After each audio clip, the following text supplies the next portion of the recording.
Good morning, everyone. Should I say ho, ho, ho? So, what's this all about? Well, it's the 25th of November. So, it's only a month until Christmas. So, we need to maybe start remembering that we've got to prepare ourselves, not just in terms of for the festivities, but also spiritually as we approach Christ the King this week. And then, obviously, moving into Advent, it is a time of preparation. So, let's just remind ourselves of that when we see these things to get ourselves prepared spiritually as well. So, enough of that. In our first reading today, we find Daniel, and we've been looking at the writing of Daniel during the course of this week as our first reading. But in Daniel chapter 6, we find Daniel in the lion's den.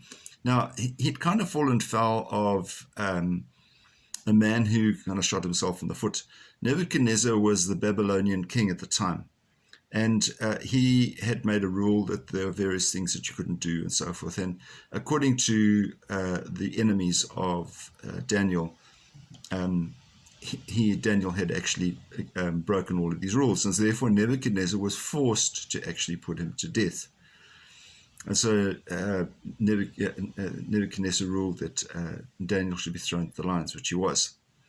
And he obviously survived. When they opened up the gates the next morning, they found that there was Daniel unharmed, and the lions were quite content. So this then persuaded Nebuchadnezzar that Daniel's God was the right God to follow and not the other pagan gods that they were following, and so it was a conversion for him.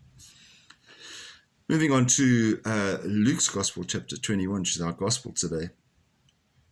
Remember that we've been looking at lots of chaos and destruction during the week, and Jesus basically says, when misery and chaos surround you, stand erect, hold your heads high, because liberation is at hand. And so we look at the situation where there's a lot going on around us. Some of us might be finding ourselves without water on a regular basis, and suddenly there's electricity and cuts and so forth. And so, there's, you say, misery and chaos. Yeah, so you can do without electricity, but don't take away the water. That's a real tough one, particularly in these humid Durban climates. So Jesus says, when these things do go wrong, hold your heads high, because what is really important, what really matters, is that your faith is strong.